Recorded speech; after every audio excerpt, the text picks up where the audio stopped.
નમસ્કાર દોસ્તો, વિડીયોમાં ફરી એક વખત તમારું સ્વાગત કરું છું। સૌથી પહેલા હું તમને એક એવો કાળજુ કંપાવી દેવો વિડીયો બતાવવા માંગુ છું। ત્યાર પછી આપણે વિડીયોમાં થોડી ચર્ચા કરવી છે, પણ મારે એટલું ચોક્કસથી કહેવું છે કે એક તરફ નરેન્દ્રભાઈ મોદી એવા બળગા ફૂંકે છે કે 2022માં દરેક ભારતીય નાગરિકને પોતાનું ઘર હશે, ત્યારે હું જે તમને દ્રશ્ય બતાવવાનો છું દોસ્તો, થોડો સમય કાઢીને જુઓ। તમે ધ્રુજી ઉઠશો કે આ સરકાર લોકોને ઘર આપવા માંગે છે કે ઘર વિહોણા કરવા માંગે છે। હું તમને જે વિડીયો બતાવું છું દોસ્તો, વિનંતી કરું છું થોડો સમય કાઢી અને પૂરો વિડીયો સાંભળો તમે અને જુઓ આ સરકાર કેવી રીતે લોકો ઉપર અન્યાય કરે છે। આવો આપણે વિડીયો પર એક નજર નાખીએ।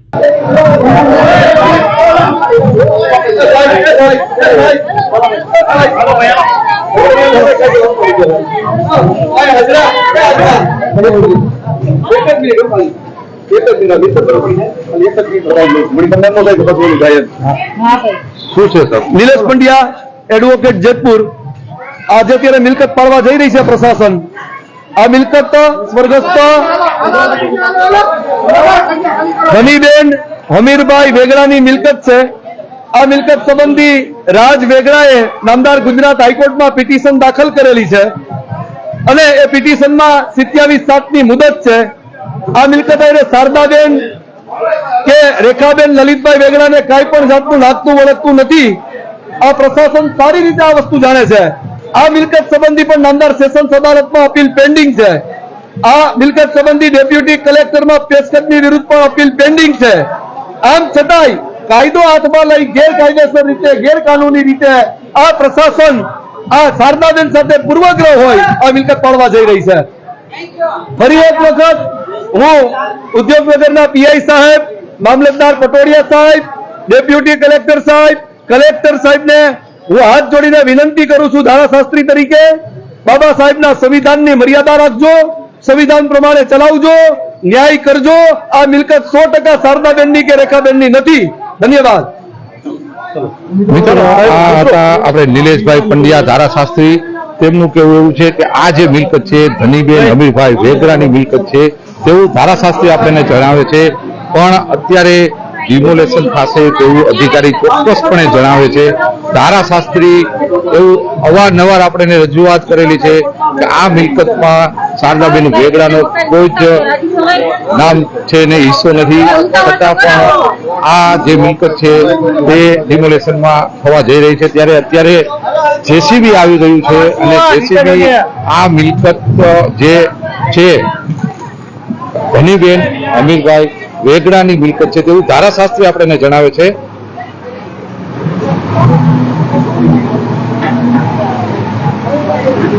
અત્યારે ડિમોલેશન જેસીબી પણ અત્યારે આ જે કિલ્લા નિવાસ નામનું જે મિલકત છે તેમાં જેસીબી કરવા જઈ રહ્યું છે। અત્યારે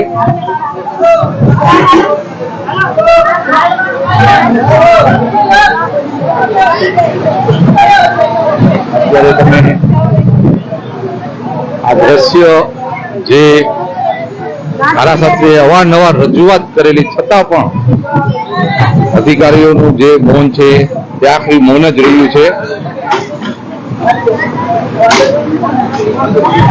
આ છે તેમનો પરિવારજન છે।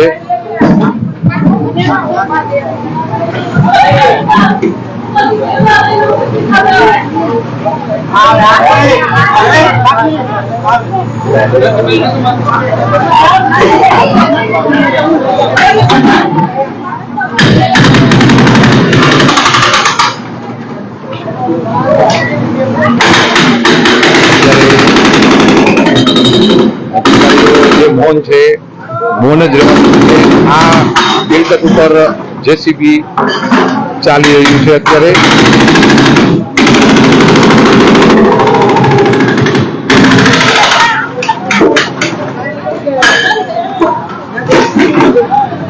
શારદાબેન જે વેગડા છે તેમનો આ મિલકતમાં કોઈ હિસ્સો નથી એવું આપણને ધારાશાસ્ત્રી આપણને જણાવેલ છે।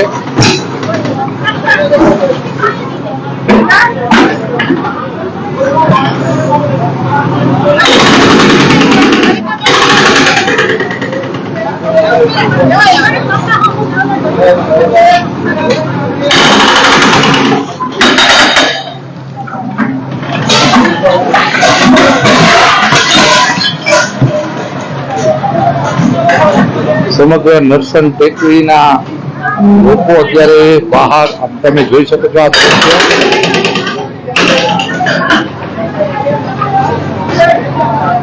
ચુસ્ત પોલીસ બંદોબસ્ત.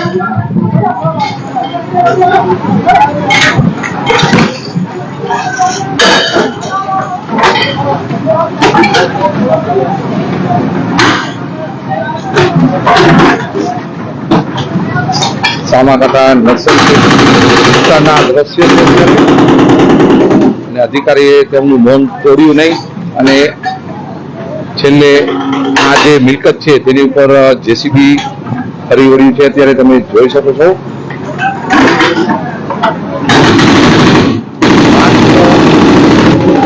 માત્ર શારદાબેન વેગડા જે છે તેમના નામ સાથે જોડાયેલી છે. ધારાશાસ્ત્રી આપણને જણાવેલ છે કે આ સ્ટોરમાં કોઈ હિસ્સો નથી એવું આપણને ધારાશાસ્ત્રી નિલેશ પંડ્યાએ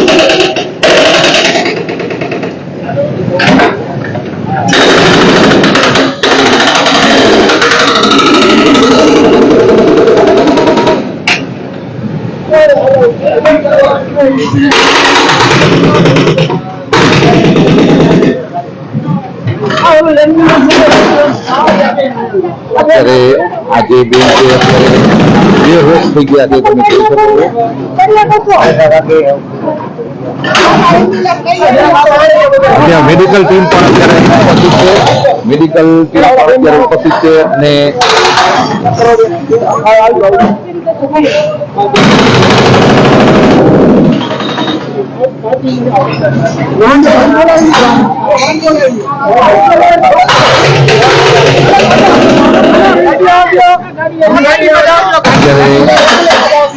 જે હિંગરાજ મકાન છે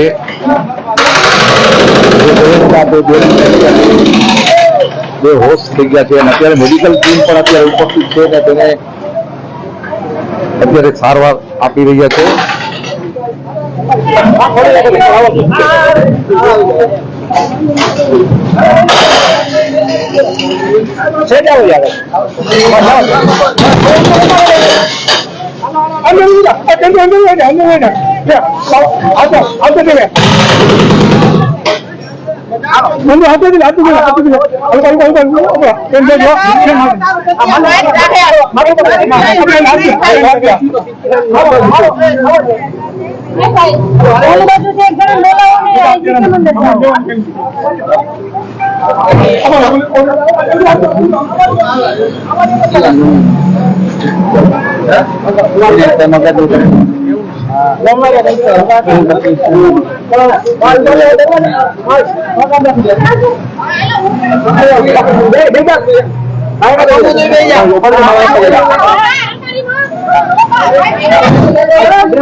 અત્યારે આ એક બધું ડિમોલેશન ચાલે. એક રખડું ઢોરના પણ તમે જોઈ શકો છો કે જે રખડું ઢોર છે તે પણ અત્યારે તંત્રના જે આ કામગીરી છે તેની સામે પ્રશ્નો થઈ રહ્યા છે.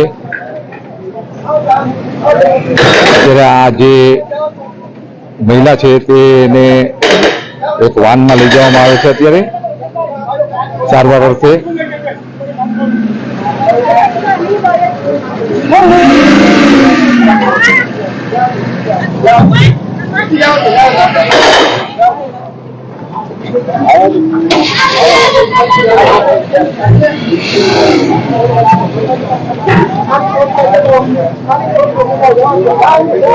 ખીમરાજ મકાનોના જે માલિક હતા બેન તે અત્યારે બેહોશ થઈ ગયા છે અને તેમને સારવાર અર્થે હોસ્પિટલે ખસેડવામાં આવે છે.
તો આ વિડીયો જોયા પછી તમારું શું કહેવું છે કે આ સરકાર જે બણગા ફૂંકે છે કે અમે લોકોને ઘરના મકાન આપીશું, અહીંયા તો કઈક લોકોના મકાન પાડતા હોય એવું સામે નજર આવે છે.